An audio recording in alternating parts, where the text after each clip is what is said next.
All right, welcome everyone to the deep dive. So glad you could tune in today. Great to be here. We are diving headfirst into something huge today, something foundational, the whole world of IT infrastructure.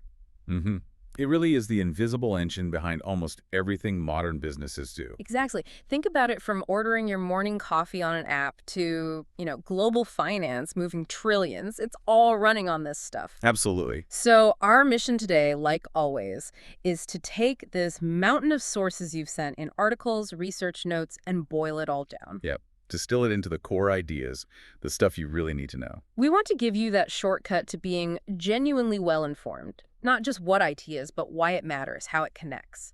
Expect some aha moments today. Definitely. We're cutting through the noise. Yeah. You'll understand the what, the why, and the real-world impact. Let's get into it. Okay, let's unpack this beast. What exactly is IT infrastructure when we break it down? At its heart, it's the combination of hardware, software, and crucially, the people that form the technological backbone of a company. Right. And we're seeing a big trend, aren't we? Companies relying more on third-party providers. Oh, massively. Instead of building everything in-house, which is complex and expensive, many are outsourcing IT functions. Which brings us to SOC2. Why is that so important here?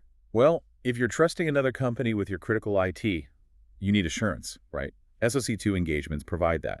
They're independent examinations checking if a service organization's systems meet the AICPA's trust services criteria: Which are? security, availability, processing integrity, confidentiality, and privacy. Basically, making sure the provider is handling things securely and reliably. So it gives companies confidence in their outsourced IT partners? Precisely. And it means the auditors doing these checks need deep technical knowledge, operating systems, networks, hardware, the whole nine yards. Got it. Okay, let's start with the tangible bits, computer hardware, the physical stuff. Yep. The components, the machines themselves, the peripherals you plug in, everything you can physically touch. And we usually think of our laptops, desktops, tablets. Those are end-user devices, or EUDs. Correct. The devices we interact with directly, right at the edge of the network.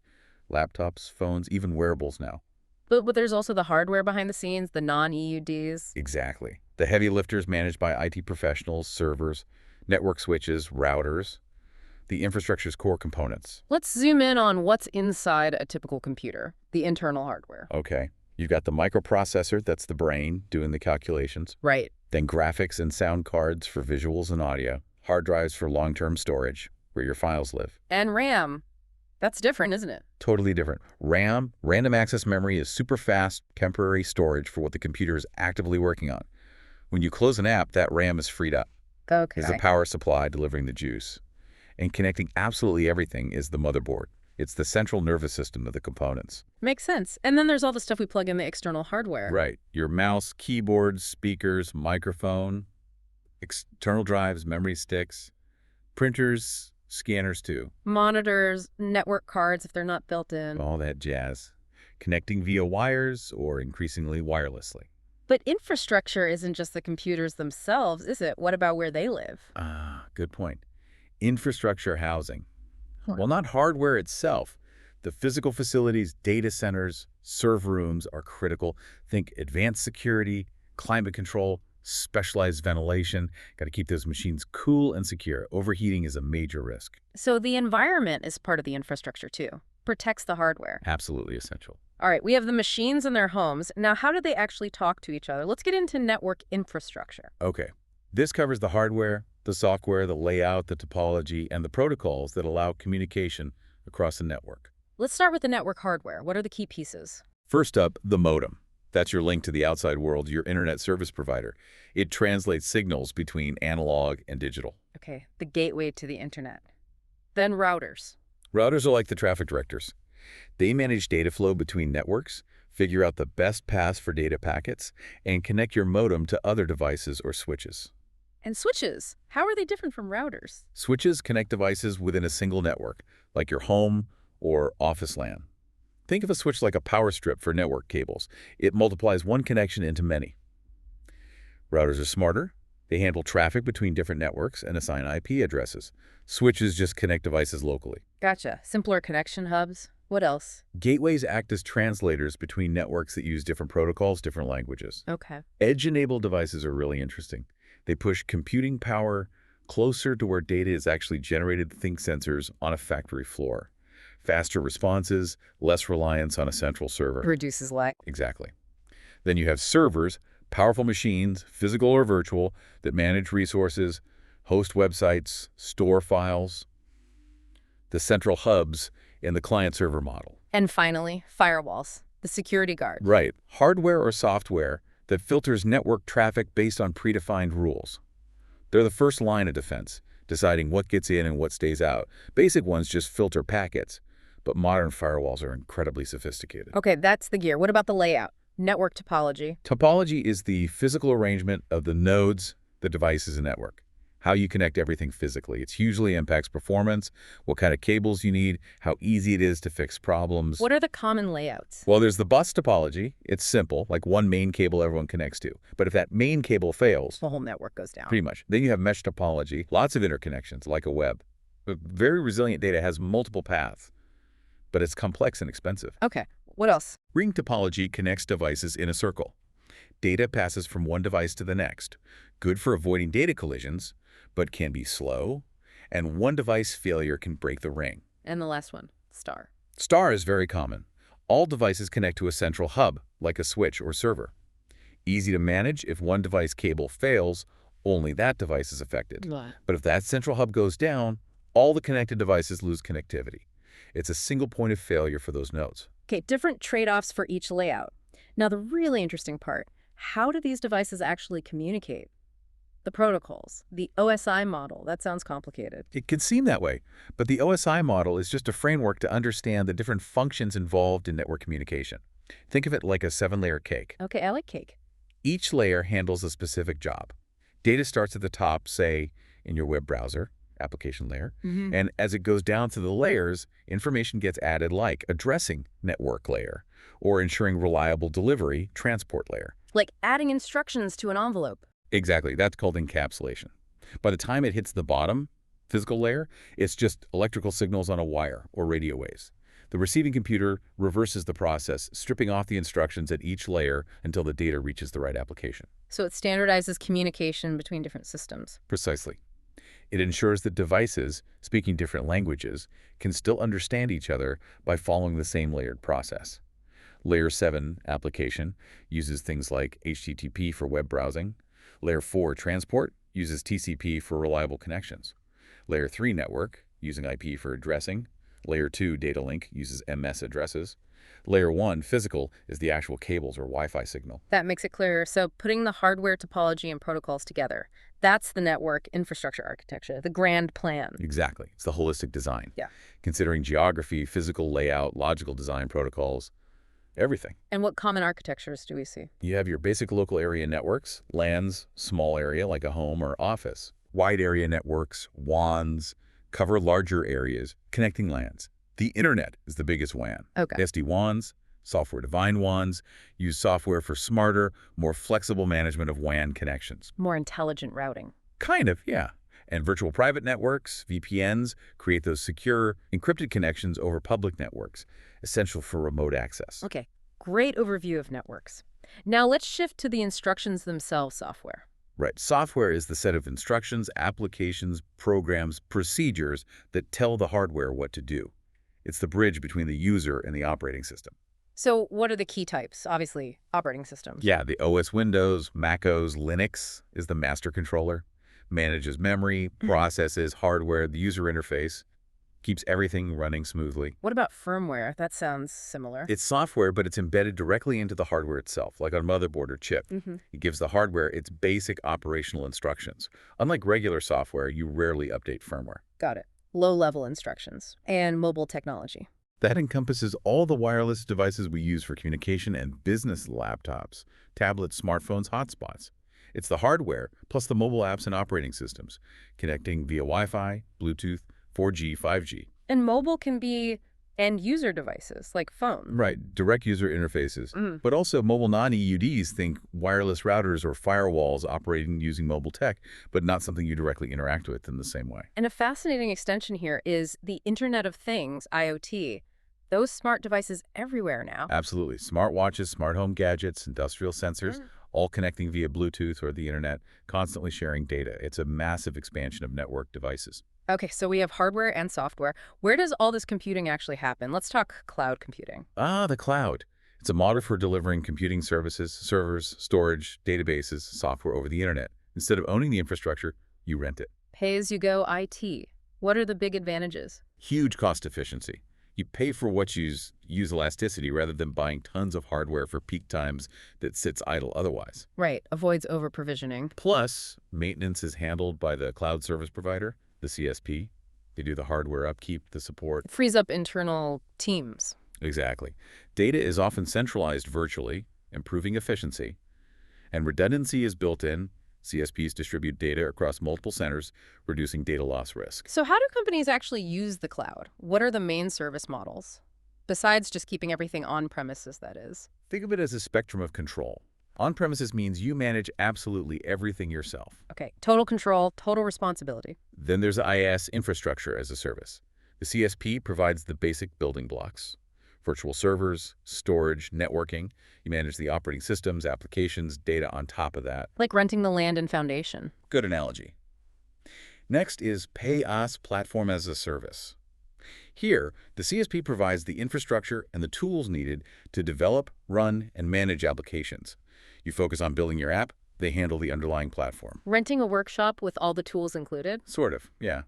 And finally, SaaS, software as a service. This is like renting a finished product. The CSP delivers a ready-to-use application over the internet, think Salesforce or Microsoft 365. They manage everything. Updates, security, A supports. fully furnished apartment model. Exactly. And you might also hear about BPaaS, business processes as a service, where a third party uses SaaS tools to perform a whole business function for you, like payroll processing. Okay, those are the service models. What about how the clouds are deployed? 4 main deployment models. Public cloud, owned by a CSP, shared by many organizations over the internet. Think AWS, Azure, Google Cloud. The most common one? Often, yes. Then private cloud, Yeah. built exclusively for one organization. Can be managed internally or by a third party, on or off premises. More control, more security, usually more expensive. Hybrid cloud, a mix of public and private clouds linked together to share data and applications. Offers flexibility, Best of both worlds, potentially. potentially. And community cloud, shared by several organizations with common needs like specific compliance requirements or a shared mission. Interesting. And the companies providing all this are the cloud service providers, CSPs. Right. The third parties with the expertise and scale to run these massive cloud environments. And they often serve multiple customers from the same infrastructure, multi-tenant. Yes, very common in public clouds. Which is another reason those SOC2 reports are so vital. They provide assurance about the controls within that shared environment, especially for compliance like IPA. Right. Brings us back to trust and verification. Okay, with all this complexity and outsourcing, how do organizations manage the risks involved? Let's talk COSO. The COSO ERM Framework Enterprise Risk Management. It's a widely accepted guide for organizations to manage risk effectively, covering internal control, governance, strategy, and fraud deterrence. What are its main components? It has 5. Governance and culture, setting the tone. Strategy and objective setting, aligning risk with goals. Performance, identifying and responding to risks. Review and revision, monitoring risk. And information, communication and reporting, sharing risk info. It's a practical framework you can adapt. So how does this apply specifically to using the cloud? Crucially, organizations must integrate cloud governance into their overall ERM. You can't just outsource and forget. The risk doesn't just vanish. Absolutely not. Key point. Ownership of risk always remains with the organization, even if you use a CSP. That's critical. So governance might need a dedicated cloud committee. You need to understand the CSP's culture. You have to assess how the CSP impacts your risk profile, your controls, and what happens if their system goes down. And you need to continually update your ERM if things change. What are the big cloud risks we should know about? There are several. Competitor adoption rates, risks from sharing an ecosystem, lack of transparency or reliability from the CSP. Vendor lock-in is a big one, difficulty switching providers. Yeah. Security and compliance are perennial concerns. Cyber attacks, data leakage. Right. Also, the internal IT organizational changes needed, and even the long-term viability of the CSP itself. And remember this key takeaway. Risk generally goes up when you move from private to public cloud. And also, as you move from IS towards SaaS, essentially, less direct control often means more inherent risk to manage. So, when evaluating options, companies need to weigh the risks of sharing resources, compliance issues, and maybe losing some oversight. Definitely. Look at the Fingard financial case study. They needed real-time stock clearing. Option 1, Miss Roque, was cheap but crammed 50 firms onto one machine, high risk. Option 3, Cliff, was expensive but offered a completely dedicated custom platform. And they chose Cliff, the expensive one. They did. Because as a global player, security and performance, especially during market chaos, were non-negotiable. They couldn't afford the risk of system crashes from a shared, potentially overloaded platform like Misroke. It shows risk appetite in action. That really drives it home. So, what are the recommended risk responses for companies using cloud services? Implement clear policies, especially on data classification. Periodically assess the CSP's controls. Have strong management oversight. Develop incident management plans for cyber attacks. Crucially, have CSP exit strategies to avoid vendor lock-in, and continuously monitor the regulatory landscape. Proactive management is key. Okay, let's shift gears from infrastructure and risk to how businesses actually run on these systems. Right. Enterprise resource planning, ERP systems. ERPs are those big integrated systems connecting different departments, accounting, HR, manufacturing, supply chain, all sharing data from a central database. The operational hub. How does an ERP relate to an accounting information system, an AIS? An AIS is specifically focused on accounting functions, recording transactions, managing accounts, generating financial reports. An ERP is broader. It often includes robust AIS capabilities, but integrates them with many other business functions. Accountants work heavily within the AIS module or functionality. Got it. What are the core parts of an AIS itself? Typically 3 subsystems. The Transaction Processing System, TPS, handles the day-to-day stuff, recording sales, purchases, cash movements, converts economic events into journal entries. Okay. The Financial Reporting System, FRS, aggregates that TPS data to produce financial statements and handle less frequent reporting needs. Like regulatory filings. Exactly. And the Management Reporting System, MRS, provides internal reports for decision-making, budgets, variance analysis, things like that, helping managers run the business day to day. And the goal of all this? To ensure transactions are valid, properly classified, recorded at the correct value in the correct period, and summarized accurately in reports. The whole system follows a sequence: data entry, processing, storage in journals and ledgers, trial balances, adjustments, and finally, reports. How do we ensure we can trust the data flowing through this? The audit trail. The AIS audit trail is fundamental.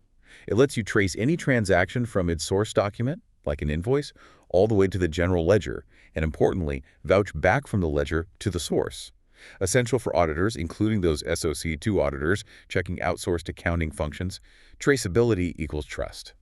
Let's see how AIs works in specific business cycles, revenue and cash collections. Okay, here the AIS automates a lot. Real-time inventory checks, automatic credit approvals, simultaneous creation of invoices, and shipping documents. When goods ship, it updates customer accounts, inventory, the GL, all digitally. Cash receipts, processing updates, accounts receivable, and closes invoices. Streamlined. Purchasing and disbursements, similar automation. Very similar. Verifying purchase requests, generating digital POs, matching receiving reports to POs and invoices, automating accounts payable, even scheduling and making payments electronically. It enforces controls and efficiency. Human resources and payroll. Tight integration with HR systems means real-time updates for new hires, terminations, pay changes, benefits. It handles timekeeping, calculates payroll, allocates costs, updates employee records, and generates payroll entries for the GL. The Build Pros construction case study seemed like a great example here. High turnover, lots of projects. Exactly. Their integrated systems streamlined onboarding, allowed easy employee self-service for things like W-4s, and used geofenced mobile time clocks. That meant accurate time tracking tied to specific jobs, accurate customer billing, and automatic feeds to the general ledger. Solved a major operational headache. Makes sense. What about production cycles? AIS tracks work orders, materials used, labor costs, moves costs from WIP to finished goods, Yeah. compares standard versus actual costs, all feeding into the inventory and costing system. Fixed assets. Manages the asset lifecycle acquisition recording, depreciation calculation, disposal tracking, updating the GL automatically. Integrates cash flow data from all other cycles. Helps manage bank accounts, process payments and receipts, perform reconciliations, control fraud, and forecast cash needs. And it all culminates in the general ledger and reporting cycle. Right. That's where all the summarized data lands. The GL is updated, trial balances are prepared, adjusting entries are made, financial statements and management reports are generated, and temporary accounts are closed to start the next period, the final consolidation point. Beyond just running things, how do these IT systems drive actual process improvement? Four main ways. Automation is the obvious one, using tech for repetitive tasks, freeing up people. Requires understanding the process first, though. Absolutely. Then shared services consolidating common functions like HR or finance across different business units into one central service center, often using specialized software. Saves money, standardizes processes, like the financial group Inc. example, saving $750K annually. Okay. Outsourcing. Contracting services out to external providers, payroll, call centers are common examples. Can be efficient, but you need to manage risks like quality, security, and vendor capability. And offshore operations. That's outsourcing to another country, usually for cost savings. Call centers, IT support, even R&D. Same risks as outsourcing, plus potential cultural or language barriers. Now, let's talk about some specific technologies really changing the game in process improvement, RPA. Robotic process automation, software bots that mimic human actions for repetitive, rule-based tasks. Extracting data, moving files, sending emails. It's not AI. It follows instructions precisely, doesn't learn independently. Like that inventory invoice RPA example, training a bot to read invoices and enter data into the ERP. Exactly. Huge time saver, reduces errors. Another example is web scraping bots pulling data from websites automatically. What about natural language processing, NLP? That's software that understands and processes human language. Think virtual assistants like Siri or Alexa. In business, it can analyze reports, customer feedback, emails, extracting meaning from text or voice. And neural networks. Those sound complex. They are modeled after the human brain with interconnected nodes or neurons. They learn by identifying patterns in vast amounts of data. Excellent for complex pattern recognition, like sophisticated fraud detection, where the patterns are too subtle for humans, or simple rules. Okay, changing systems, even for improvement, is risky. How do organizations manage IT system changes? Waterfall versus agile. Two main approaches to managing development projects. Waterfall is the traditional linear method. Plan, design, build, test, deploy, each step finished before the next begins. Sounds rigid. It is very difficult to make changes midstream, long delivery times, little customer feedback until the end. Agile is the alternative. Yes, much more flexible and iterative. Small teams work in short cycles or sprints, delivering functional pieces of the software quickly. Constant communication, customer feedback is built in, changes are expected and welcomed. Like the Refraction Realty case, they wanted heavy involvement in their client portal build. Perfect example. Agile allowed RR to review modules as they were built, provide feedback, even add new features during development. Much more collaborative and adaptive. It fits situations where requirements might evolve. Agile seems much better suited for today's pace of change. Often, yes. It prioritizes working software, customer collaboration, and responding to change over rigid plans and documentation. Okay, let's talk about keeping these systems running. System availability. It's fundamental. Absolutely. It's about ensuring business functions can be performed when needed. But it's broader than just IT. It includes people, too. The umbrella term is business resiliency. Business resiliency. What does that encompass? It integrates everything. System availability controls, disaster recovery planning, business continuity management, and crisis management. The goal is to keep operating through disruptions or recover quickly without major harm. Let's break that down. Disaster recovery, DR, what's the focus here? DR is specifically about restoring IT functions after a major event destroys data and processing capability.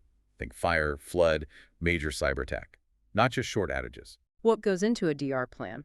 Assessing risks, identifying critical IT applications and data, developing the recovery plan itself, assigning responsibilities, and crucially, testing the plan regularly. And if the main site is unusable, where do you recover? Cold, warm, hot sites. Right. A cold site is just space and power. You bring your own equipment. Cheapest but slowest recovery days. Okay. A warm site has hardware ready, but maybe not the latest data or configurations. Faster than cold, hours to days, mid-cost. And hot site. Fully equipped, mirrored data, ready to go almost instantly. Most expensive, but fastest recovery. How is that different from a business continuity plan, a BCP? BCP is broader than DocR. Yeah. DAR is IT-focused. BCP covers the entire business, how to keep all critical functions running, including non-IT aspects like relocating staff, managing supply chains, customer Yeah. communication, ensuring the business itself survives, not just the servers. So BCP includes DR, but also much more. Exactly. Auditors looking at BCPs, like an SOC2, check that plans cover relevant scenarios, test critical components, account for personnel issues, and are regularly updated based on testing. The Health One insurance case study seemed relevant here. Hurricane zone, remote work issues. Yes. Their BCP involved relocating key staff to a secure facility with guaranteed power and internet, and they'd proactively moved critical systems to the cloud. So even if their main office was hit or employees lost power at home, core operations could continue. It shows smart adaptation to known threats. How do companies figure out what is critical? Business impact analysis, BIA. Right. The BIA identifies essential business units and processes and estimates the impact, operational, financial, reputational, if they're disrupted. Helps prioritize recovery efforts. Categorizing impact, high, moderate, low. Yep. High impact means the unit can't operate, high recovery cost, potential failure. Moderate means partial operation is possible temporarily. Low impact means minimal disruption. The BIA process involves identifying resources, defining impacts, estimating losses, setting priorities, and making recommendations. How do you estimate those losses? The financial side, annualized loss expectancy, ALE. ALE helps quantify risk financially. Let's use the Buildtech example. Risk. Partial flood, 40% damage, to their $5 Mare data center, expected once every 20 years. Okay, walk us through the calculation. First, annualized rate of occurrence. ARO once in 20 years is 120 equals 0.05 per year. Got it. Exposure factor, EF, is the percentage of loss, 40% or zero point 0.4. Okay. Single loss expectancy, SLE, is the cost of one event. EF asset value of 0.405 mils equals to $2 million. Wow, big potential hit. Yep. Finally, annualized loss expectancy, ALE, is decile ARO equals 2 million, 0.05 equals $100,000 per year. So, on average, that flood risk costs them $100 annually, even if it doesn't happen every year. Helps justify mitigation costs. Precisely. It turns risk into a tangible number. And for the really big, unexpected stuff, crisis management plans. Right. A crisis is a major, often sudden event with severe negative potential large-scale cyber attack, natural disaster impacting a whole region. The CM plan aims to lessen the impact, protect people and reputation, and get back to normal. What goes into a CM plan? Risk assessment for crises, clear procedures, a command center structure, defined roles, communication plans, internal and external, and training. Remember the hierarchy. Business resiliency is the overall goal.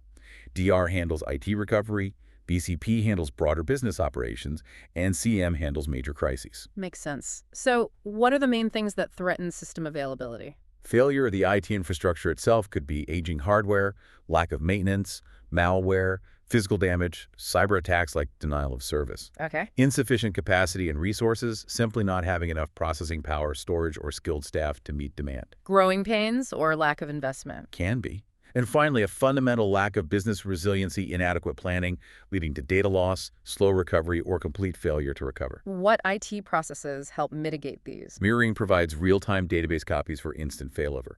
Replication copies data between geographically separate sites for redundancy. Secondary internet sources having backup connections like a second ISP or cellular keeps you online if the primary connection fails. How do we measure if availability efforts are working? Key metrics. Lots of acronyms here. Agreed service time, AST, and downtime, DT, are from SLAs. Yeah. Maximum tolerable downtime, MTD, is how long you can afford to be down. Recovery point objective, RPO, is how much data loss is acceptable. Recovery time objective, RTO, is how quickly you need to recover operations. Oh, okay. Mean time to repair, MTTR, is average fixed time. And recovery time actual, RTA, and recovery point actual, RPA, measure your actual performance against your RPO and RTO targets. So you measure the plan versus the reality. What controls are actually used to maintain availability? Physical controls are key. Locks, guards, cameras, fire suppression, environmental controls like AC and raised floors. Protecting the hardware environment. Yes. Then IT infrastructure controls. Right. Anti-malware, patch management, network security, access controls. The logical and software side. Right. Uninterrupted power supply, UPS battery backups prevent data loss during short power outages. Redundancy in hardware and software components allows quick switching if something fails, like RAID for hard drives. And backups. Critical for data recovery. Absolutely essential. 3 main types. Full backup copies, everything slow to create, fast to restore. Incremental backup copies, only changes since the last backup any type, fast to create. slowest to restore, need full plus all incrementals, differential backup copies changes since the last, full backup mid-speed creation, faster restore than incremental, need full plus last differential. The university IT director example showed a practical mix, right? Full backups less often, incrementals daily. Exactly. Balancing backup time with recovery needs. It's a trade-off.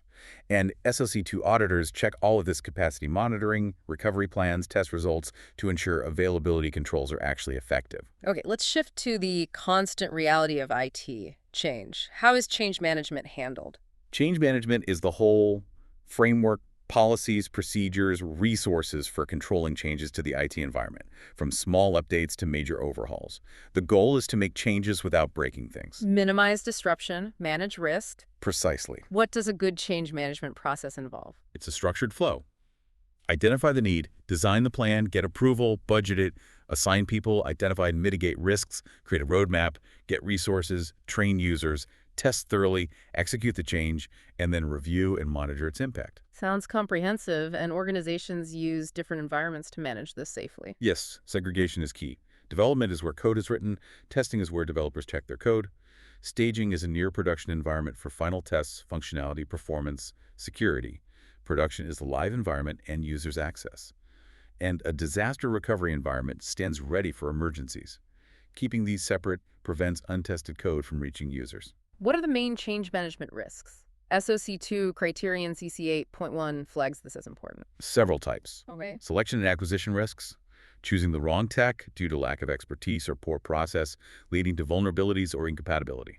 Integration risks, new systems not working with old ones, user resistance, lack of support, business disruption. And outsourcing risks, the third party not understanding your business, having weak controls, or causing security issues. So what controls protect against these risks? Strong policies and procedures are foundational. Emergency change policies for urgent fixes, but still documented. Standardized change request forms, thorough impact assessments before changes, clear authorization levels, separation of duties developers shouldn't deploy to production, conversion controls for data migration, reversion accessibility to rollback, pre- and post-implementation testing, and ongoing monitoring. How do you evaluate the impact of these changes on internal controls overall? SOC2 requires annual risk assessments looking at how changes in technology, business processes, vendors, etc. affect controls. Auditors check these assessments to ensure risks from changes are being managed. Documentation seems vital here too. Absolutely. Documenting system controls provides history for troubleshooting, training, and performance analysis. Establishing a baseline configuration gives you a known good state to compare against after changes. A system component inventory tracks all your IT assets for management and planning. How are these change policies actually tested? Through clear acceptance criteria, measurable goals for the change. Extensive logging tracks all activities and policy violations, application logs, change logs, network logs, etc. Think of proxy logs tracking web access. Test results evaluation confirms procedures were followed. Monitoring ensures accountability and helps troubleshoot. And increasingly, continuous integration, continuous deployment, CI/CD, automates testing and deployment for faster, more frequent updates. The Lasso case study really highlighted the danger of poor change control, didn't it? New developer, test data, duplicate claims, disaster. A classic example, a formal change advisory board, CAB, reviewing and approving the change, ensuring environment separation, and having automated alerts could have caught that error before it caused chaos. It underscores the need for rigorous review. And if a bad change does get through, rollback. Yep, the ability to revert to the previous stable state needs careful planning, user notification, and post-rollback checks. And testing is done throughout development, right? Different types. Yes. Unit testing checks small code pieces. Integration testing checks if modules work together. System testing checks the whole application. And acceptance testing ensures it meets user needs, often through beta testing or internal user trials. Okay, final major topic, data, the lifeblood. Let's talk about its journey. The data lifecycle. It maps data's path from creation to disposal. Understanding this helps manage it effectively and securely. What are the stages? 8 main ones. Definition. What data do we need? Capture, creation. Getting the data internal, external. Preparation. Cleaning, validating, encrypting data, making it usable and secure. This is often a huge step. Cleaning inconsistencies, formatting. Exactly. Then synthesis. Creating calculated fields, analytics and usage. Using the data for insights. Publication. Sharing data externally, loss of sole control. Archival. Moving older data to passive storage. And finally, purging, securely deleting data that's no longer needed. How is data collected initially? 3 ways. ETL, extract, transform, load, processes existing data from sources into analysis tools. Active data collection directly asks users, surveys, forms. Passive data collection gathers data without direct requests, web cookies, IoT sensors. Where does all this collected data live? Data storage repositories. Several types. Operational data stores, ODS, hold current transactional data, often feeding warehouses. Data warehouses are large, centralized repositories for reporting and analysis, usually holding structured data. Data marts are smaller, focused warehouses for specific departments or subjects. Data lakes hold vast amounts of raw data, structured and unstructured, offering flexibility but needing more processing for analysis. And storage itself is shifting from on-premises to cloud-based. Massively, driven by data volume, cost, and the scalability and agility of the cloud. For structured data, relational database design is key. Yes, it's a standard way to organize data efficiently. Benefits include completeness, eliminating redundancy, one version of truth, enforcing business rules, and enabling integration across processes. Better than simple, flat files like spreadsheets. What are the building blocks? Data is stored in tables, or entities. Tables have attributes, columns describing characteristics. Each record, row, represents one instance of the entity. A field is where a specific data value sits, intersection of row and column. Data types, number, text, date, define how data is stored and used. How do we link tables? Database keys. Crucial. Each table has a primary key, PK, a unique identifier for each row, like order ID. Sometimes multiple attributes form a composite PK. A foreign key, FK, in one table is the primary key from another table. That FK creates the relationship, linking, say, an order to a specific customer. How do we keep track of all this structure? The data dictionary. Exactly. The data dictionary defines everything: attribute names, descriptions, keys, data types, required fields. It's the metadata, the data about the data, Yes. essential for understanding and using the database correctly. And databases are designed to minimize repetition, normalization. Yes, normalization reduces redundancy and prevents data anomalies. Issues with inserting, updating, deleting data.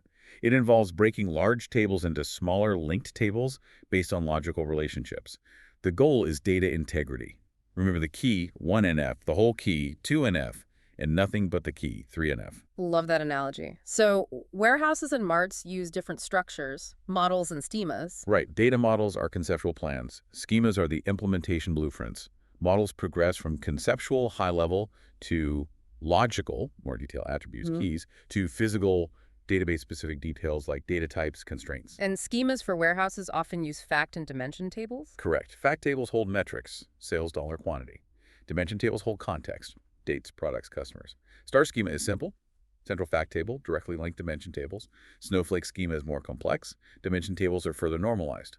Dimensional models are great for analysis, but less normalized than pure relational databases. How do we actually get data out? SQL queries. SQL structured query language is the standard language for querying relational databases. You write a query to select specific data from certain tables, often applying filters with where, or aggregating data with NAU or count, possibly grouping results with group BY, and linking tables with joins based on those primary and foreign keys. Understanding the data dictionary is key to writing good SQL. And sometimes we need to combine data from different places. Data integration? Very common. Pulling data from multiple tables or even entirely different sources, internal financials plus external market data, for example.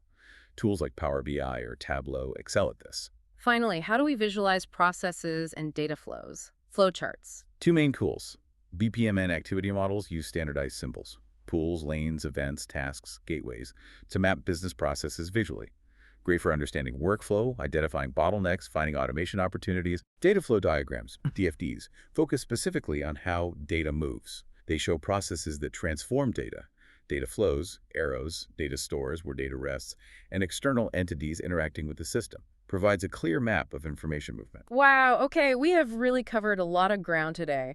From microprocessors to global clouds, ERPs, risk management, change control, data life cycles, the whole IT ecosystem. It's incredibly interconnected, isn't it? Hopefully you now have a solid grasp of how these pieces fit together, why controls and planning are so vital, and how data truly underpins everything. We really aim to give you that shortcut, those aha moments, those insights you might not get just reading headlines. We hope it's been valuable. And thinking ahead, here's something for you to chew on.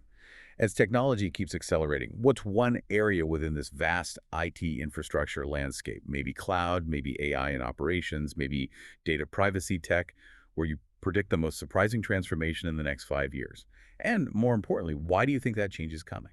Definitely food for thought. Thank you so much for joining us on this deep dive. Until next time, keep exploring, keep learning, and stay curious.